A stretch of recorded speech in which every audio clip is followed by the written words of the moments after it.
오늘 우리에게 주시는 말씀은 신약성경 고린도 후서 6장 8절에서 10절까지의 말씀입니다. 이제 제가 하나님의 말씀을 봉독하겠습니다. 영광과 욕됨으로 그러했으며 악한 이름과 아름다운 이름으로 그러했느니라.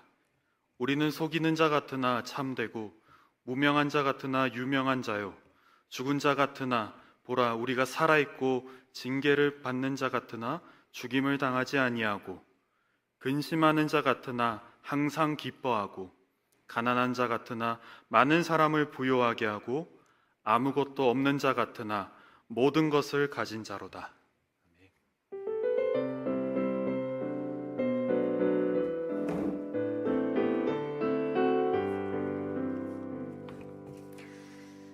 네, 주말에 들어서 추석 연휴가 시작되었습니다. 이미 가족들과 따뜻한 시간을 보내시는 분들도 계시겠고요.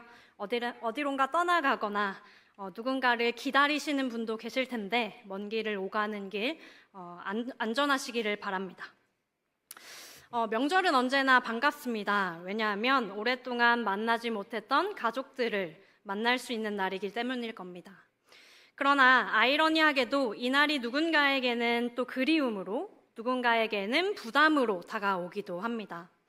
이런 아이러니는 명절뿐만 아니라 우리의 삶의 곳곳에 여러 곳에 존재하는데요.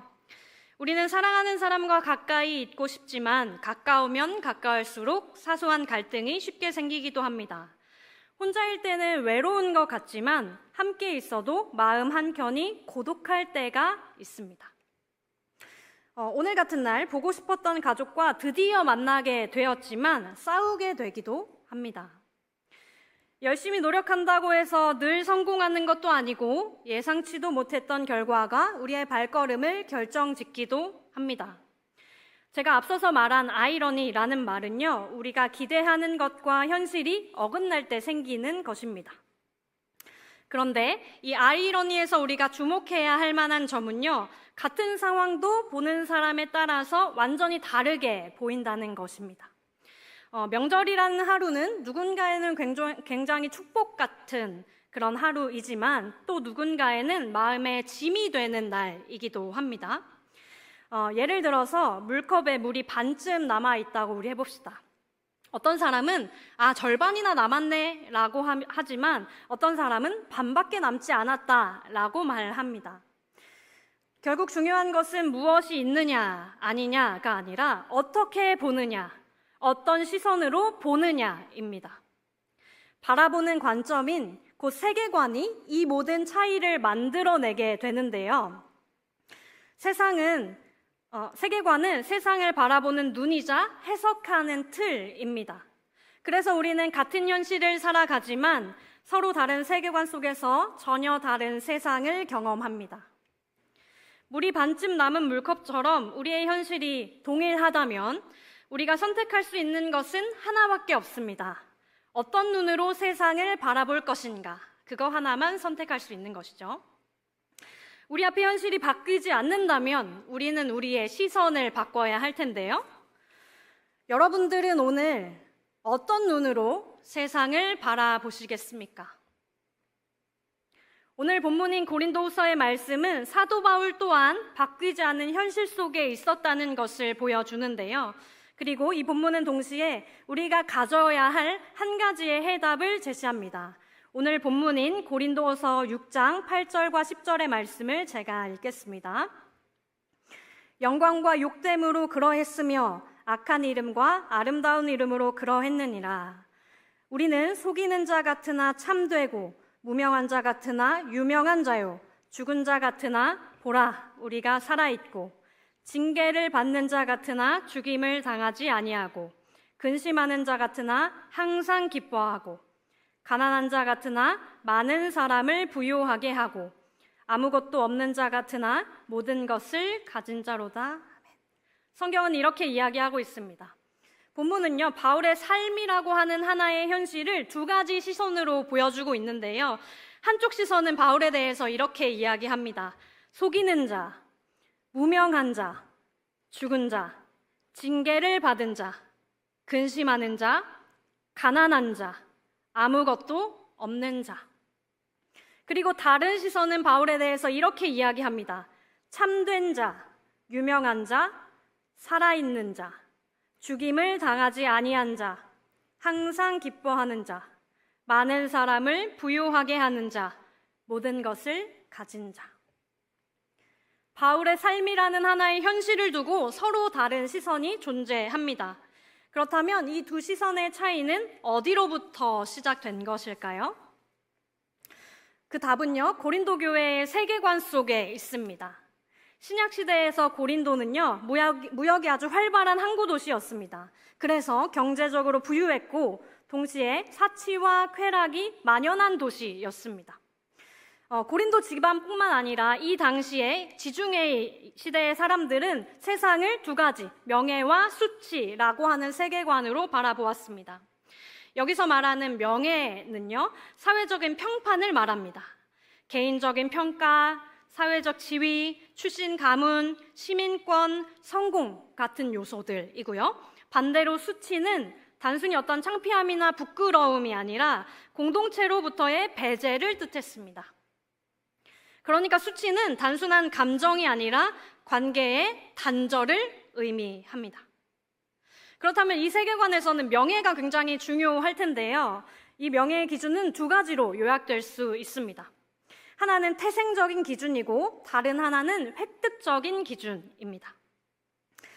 태생적 기준이 날 때 주어지는 것, 나의 가문, 혈통, 사회적 신분, 출신적인 요소, 그런 요소들이라면요. 획득적인 기준은 경쟁을 통해서 얻는 것이었습니다. 토론을 하거나 법정에 서거나 연설을 하거나 후원을 주면서 공개적인 자리에서 타인을 제압함으로 명예를 얻었습니다. 결국에 고린도 사람들은요, 경쟁과 비교를 통해서 다른 사람들을 낮추고 자신을 높이는 그런 방식으로 명예를 추구했습니다. 태생은 바꿀 수 없으니까 대부분은 행동과 성취를 통해서 명예를 얻으려고 했던 것인 거죠. 오늘날로 얘기하자면 팔로워 수, 연봉, 학벌 같은 것들이 명예의 기준이 되었던 셈입니다. 이런 사회에서는요, 자연스럽게 타인의 시선이 자기 존재의 기준이 됩니다. 타인의 평가가 아주 중요하게 되는 거죠. 사람들은 명예를 얻기 위해서 끊임없이 경쟁하고 명예를 잃지 않기 위해서 불안 속에서 살아갑니다. 특별히 고린도는 항구 도시여서요, 상업과 무역의 중심지였습니다. 그렇기 때문에 부유한 사람들이 많았고요, 자신의 성공을 과시하면서 명예를 얻기 위한 자랑하는 문화가 고린도에 자리 잡고 있었습니다. 고린도 사람들은 누가 더 부유한가, 누가 더 영향력 있는가, 누가 얼마나 더 말을 잘하는가라는 기준으로 사람들을 평가했습니다. 이처럼 고린도는요, 명예와 과시, 명예와 수치, 이 수치 세계관으로 이루어진 곳이었습니다. 그러니까 명예와 과시의 문화가 아주 일상적으로 이루어졌던 도시였던 겁니다. 이런 세계관 속에 사는 사람들은 바울이 이렇게 보였을 겁니다.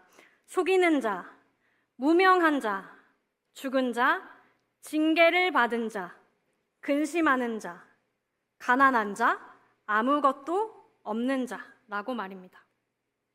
그리고 안타깝게도 그 속에서 교회 역시 이러한 세계관 속에서 영향을 받았습니다.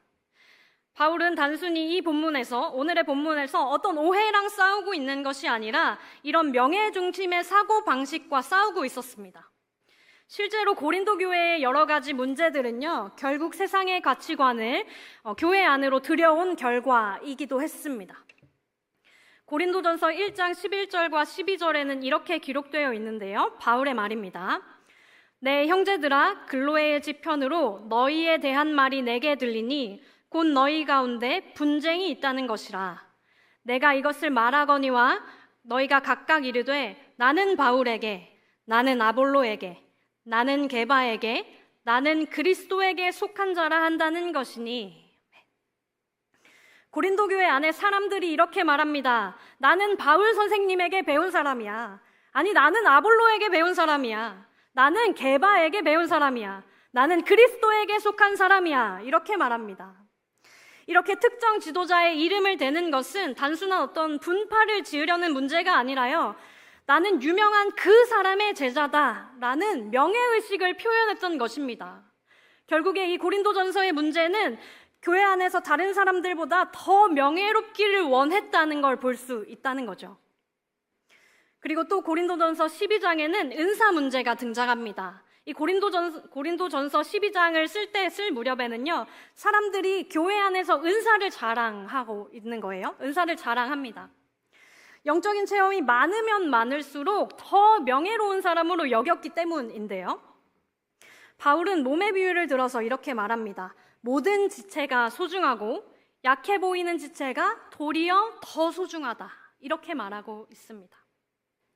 고린도 지역 자체가, 그리고 고린도 교회도 함께 가지고 있는 이런 자기 과시와 명예적인 세계관, 이 세계관과 반대로 바울은 어떤 세계관을 갖고 있었기에 이런 말을 할 수 있었던 것일까요? 바울은 어떤 시선에서 이렇게 사람들에게 말하고 있는 걸까요? 고린도전서 4장 4절은 이렇게 말합니다. 내가 자책할 아무것도 깨닫지 못하나 이로 말미암아 의롭다함을 얻지 못하노라. 다만 나를 심판하시리는 주시니라. 아멘. 심판하시리는 주시니라. 심판하시리는 주시니라. 세상은 다른 사람의 평가로 명예를 얻기도 수치를 느끼기도 했습니다. 그리고 심지어 교회도 그 세계관으로 교회 안에 있는 사람들을 평가하고 급을 나누기 시작했습니다. 그런데 그런 이들에게 바울은 오늘 이야기하는 겁니다. 나를 판단하실 분은 오직 하나님뿐이다. 바울은 사람들의 시선에서 벗어나 하나님의 시선대로 자신을 바라보는 사람이었습니다. 그리고 하나님의 시선대로 다른 사람들을 바라보는 사람이었습니다. 세상이 보는 기준이 아니라 하나님이 보시는 대로 자기 자신을 정의한 것이었습니다. 다른 사람의 시선이 아니라 하나님의 시선으로 사는 것, 하나님의 시선을 내 삶 안으로 받아들이고 그 시선으로 나와 세상을 보는 것, 우리는 이것을 믿음이라고 부릅니다. 오늘 바울 사도는 우리에게 이렇게 말합니다. 믿음이라는 시선으로 자기 자신과 서로를 바라보라고 말입니다. 오늘 바울은 자기 자신의 삶을 그 당시의 세계관이 아닌 믿음이라는 세계관으로 해석하고 있습니다. 믿음은요, 단순한 감정이 아니라 삶을 해석하는 방식입니다.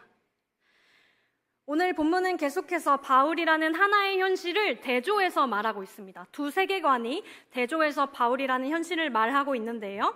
이 앞에 오는 말들은 고린도인들이 당시 바울을 보았던 시선이라면 뒤에 따라오는 말들은 하나님의 시선입니다. 그리고 바울은 이 하나님의 시선을 받아들입니다. 그런 의미에서 이 본문은 단순히 바울의 의견이나 권면이 아니라 바울의 신앙 고백입니다. 나는 세상의 기준이 아니라 하나님의 시선으로 내 삶을 해석하겠다. 이 고백이 바로 믿음입니다. 믿음의 시선으로 자신을 바라보는 바울은 오늘 이렇게 말합니다. 오늘 본문인 고린도후서 6장 8절, 10절까지의 말씀을 다시 읽어드릴게요. 영광과 욕됨으로 그러했으며 악한 이름과 아름다운 이름으로 그러했느니라. 우리는 속이는 자 같으나 참되고 무명한 자 같으나 유명한 자요. 죽은 자 같으나 보라, 우리가 살아있고 징계를 받는 자 같으나 죽임을 당하지 아니하고 근심하는 자 같으나 항상 기뻐하고 가난한 자 같으나 많은 사람을 부유하게 하고 아무것도 없는 자 같으나 모든 것을 가진 자로다. 이 말씀의 핵심은 단 하나입니다. 나는 누구의 눈으로 나를 바라보고 있는가? 나는 누구의 눈으로 나를 바라보고 있는가? 세상은 우리에게 말합니다. 남보다 앞서야 의미가 있다. 누군가를 밟고 올라서야 높아질 수 있다. 하지만 하나님은 말씀하십니다. 내가 누구보다 너를 잘 안다. 내가 너를 인정한다. 그렇기 때문에 믿음으로 사는 우리를 고린도 사람들은 절대 이해할 수 없습니다. 조금 과격한 표현일 수 있지만 그리스도인들은 어떤 의미에서 세계관을 파괴하는 사람들이라고 저는 생각합니다. 왜냐하면 우리의 삶의 방식이나 행동이 세상의 논리로는 이해되지 않기 때문입니다. 제가 대학 시절에 가지고 다니던 카드가 하나 있었습니다. 저는 그것을 플로잉 카드라고 이름 붙여서 가지고 다녔는데요. 플로잉, 흘려보낸다는 뜻을 가지고 있는 카드입니다. 이 카드는요, 제가 가지고 있는 것들을 다른 사람에게 흘려보내기 위한 카드였습니다. 한 달 동안 열심히 아르바이트를 해서 일정 금액을 그 카드 안에 넣어두었습니다. 그리고 그 카드는 누군가와 식사할 때만 사용할 수 있는 카드였는데요. 그때 당시에 형편이 어려워서 식사를 못하는 학우들이 있었습니다. 그럴 때마다 저는 그 카드로 그 학우들이랑 같이 식사를 하면서 이렇게 말했습니다. 오늘 너 때문에 정말 맛있는 식사를 했다. 고맙다. 이렇게 말했었는데요. 그때는 그저 누군가를 좀 돕고 싶다. 하나님께서 내게 주신 것들을 고이게 하지 않고 흘려보내고 싶다. 라는 마음으로 시작한 일이었습니다만 지금 생각해보면 저에게 하나님 나라를 경험하게 하는 일이 아니었나 싶습니다. 그것도 그런 게 하나님께서 주시는 몫은, 나에게 주어진 몫은 나의 것뿐만 아니라 이웃의 것도 포함이 되어 있습니다. 저는 제가 가진 것인 물질을 나누었지만 사실 나눔은 단지 주는 행위로 끝나지 않습니다. 카드로 식사를 하면서 그 친구만 식사한 게 아니라 저도 같이 음식을 먹었잖아요. 그 일은 누군가를 살리는 동시에 나 자신도 살리는 일입니다. 그런데 하루는 어떤 선배가 와서 물었습니다. 아마 이해가 안 되기보다는요, 좀 미련해 보였다고 생각했던 것 같아요. 제가 미련해 보였던 것 같아요, 그 선배의 눈에. 아니, 돈 없는 대학생이 더더욱이 알바도 하면서 생활비를 줄여가면서 왜 그렇게까지 하느냐라는 것이었습니다. 저는 그 선배가 얄미워서 그럴듯한 대답을 하고 싶었는데요. 그런 표현이 저에게는 불행히도 없었습니다. 그런데 불현듯 떠오른 문장이 하나 있었습니다. 선교사 짐 엘리엇의 일기에 나오는 구절인데요. 이렇게 써 있습니다. 자기가 지킬 수 없는 것을 내어주어 잃어버릴 수 없는 것을 얻는 사람은 결코 어리석은 자가 아니다. 조금 어렵죠? 자기가 지킬 수 없는 것을 내어주어 잃어버릴 수 없는 것을 얻는 사람은 결코 어리석은 자가 아니다.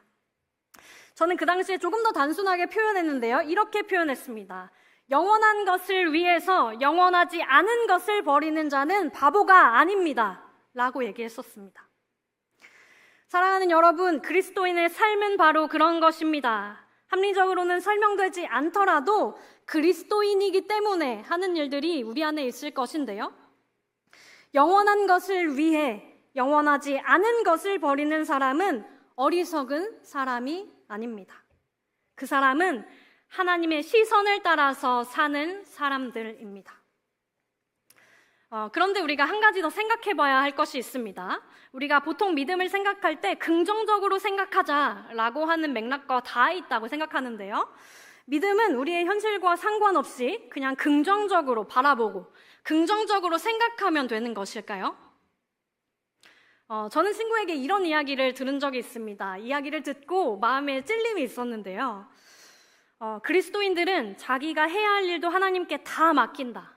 너무 쉽게 현실을 회피해버린다. 이런 말을 들은 적이 있습니다. 듣자마자 마음이 좀 뜨끔했는데요. 이 말이 어느 정도 이해가 되기도 하지만 사실은 오해입니다. 왜냐하면 믿음은 회피가 아니기 때문이죠. 그런 차원에서 우리가 종종 습관처럼 말하는 기도해보겠습니다 하는 말은 회피의 말로 쓰여서는 안 됩니다. 오히려 참된 기도는 현실을 직접 마주한 사람이 드릴 수 있는 기도이기 때문입니다. 회피가 문제를 보지 않거나 모른 척하는 것이라면 믿음은 문제를 바라보되 그 문제에 갇히지 않는 것입니다. 믿음은 현실을 똑바로 바라보되 현실에 갇히지 않고 하나님을 바라보는 것입니다. 그래서 믿음은 하나님께서 다 잘해주실 거야 하는 낙관이 아닙니다.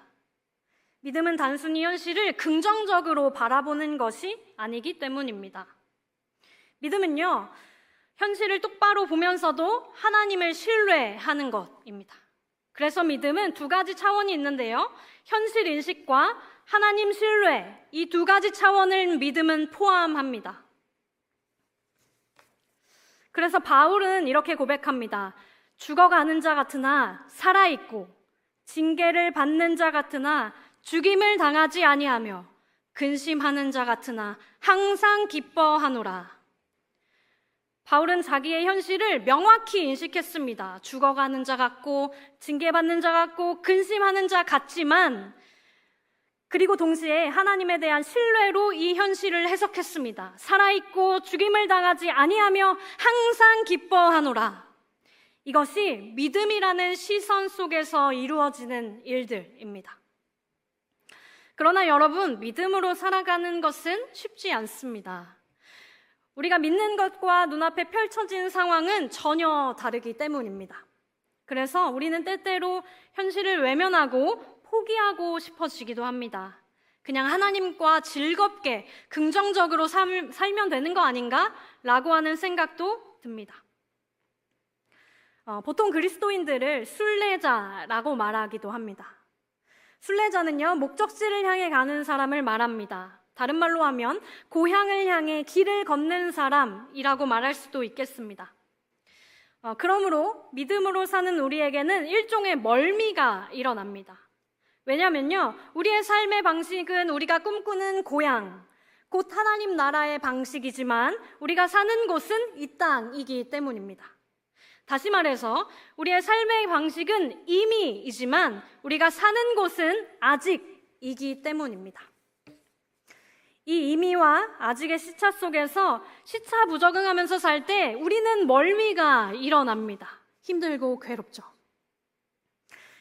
그렇기 때문에 이 땅에서 믿음을 가지고 사는 것은 쉽지 않은 일입니다. 그러나 믿음은 현실을 도피하는 힘이 아니라 이 시차 속에서 생기는 모순과 불편함에도 끝까지 걸어가게 하는 힘입니다. 세상은 여전히 불완전하고 우리는 여전히 흔들리지만 그럼에도 불구하고 우리는 이미와 아직 사이에서 시차 부적응을 두려워하지 맙시다. 오히려 이 시차는 우리가 땅에 사는 사람들이면서도 하늘의 소망을 가진 사람들임을 나타내기 때문입니다. 그러므로 우리 오늘도 하나님의 시선으로 믿음으로 현실을 바라봅시다. 그리고 그 현실 속에서 하나님을 신뢰합시다. 우리의 삶이 비록 어긋나 보일지라도 그 어긋남은 하나님 나라의 증거가 될 것입니다. 오늘 성경은 우리에게 이렇게 이야기하고 있습니다. 우리는 속이는 자 같으나 참된 자들입니다. 우리는 무명한 자 같으나 유명한 자들입니다. 우리는 죽은 자 같으나 살아있는 자들입니다. 우리는 징계를 받으나 죽임을 당하지 않습니다. 우리는 근심하는 자 같으나 항상 기뻐합니다. 우리는 가난한 자 같으나 많은 사람을 부유하게 하는 사람입니다. 우리는 아무것도 없는 자 같으나 모든 것을 가진 사람들입니다. 함께 기도하며 나아가겠습니다.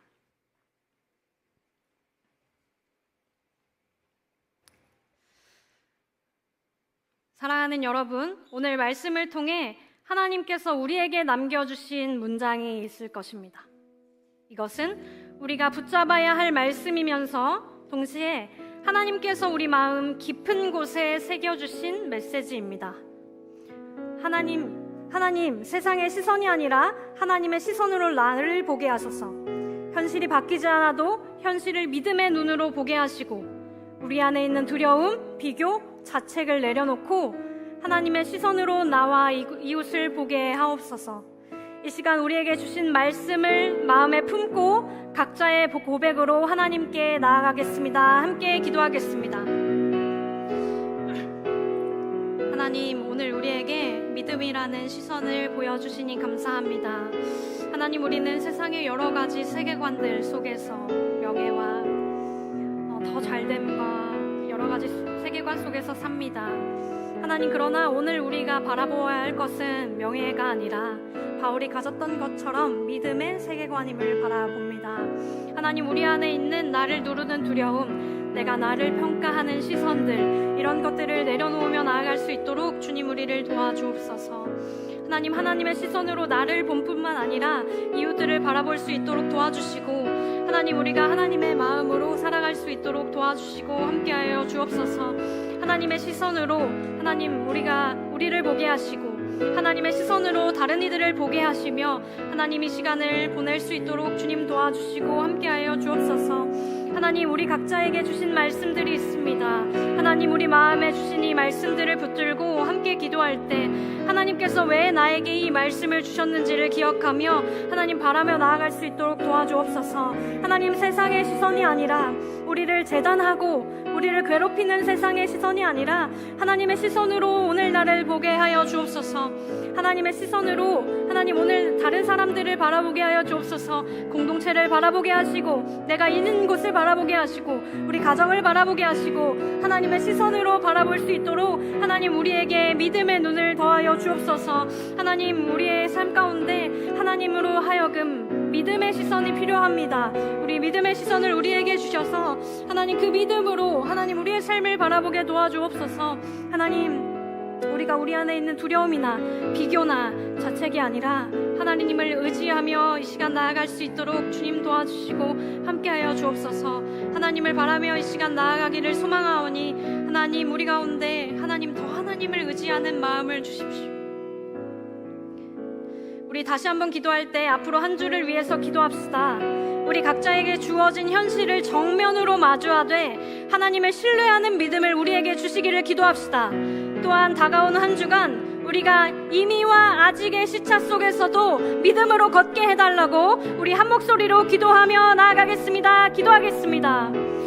하나님, 우리의 현실을 위해서 기도합니다. 하나님, 우리에게 믿음은 현실을 도피하는 믿음이 아니라 현실을 똑바로 바라보고 하나님에 대한 신뢰로, 하나님에 대한 신뢰하는 믿음으로 현실에서 기도하고 현실에서 살아가는 힘입니다. 하나님, 힘들고 어렵더라도 그 어려운 현실들을 뚜벅뚜벅 걸어나가는 힘이 우리에게 믿음입니다.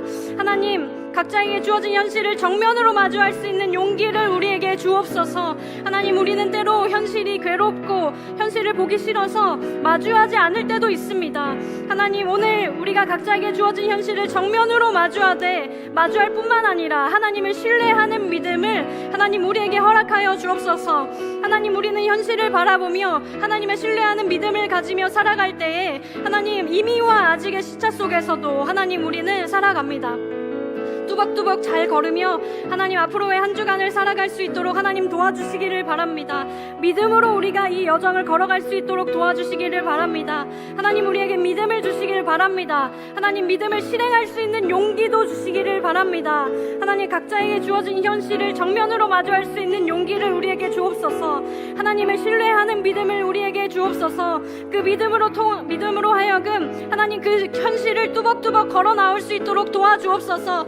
하나님, 우리에게 있는 여러 가지 괴로움과 여러 가지 슬픔들도 하나님 그 믿음으로 걸어 나올 수 있도록 하나님 우리에게 믿음을 허락하여 주옵소서.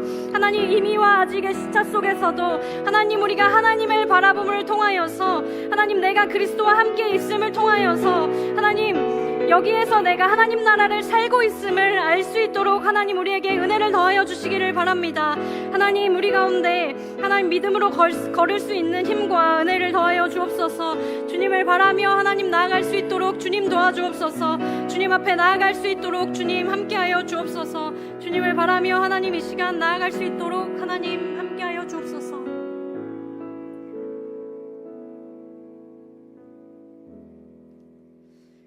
우리를 부르시고 인도하시는 하나님, 우리를 세상 속에 두시되 세상의 시선이 아니라 하나님의 시선 안에서 살게 하심을 감사합니다.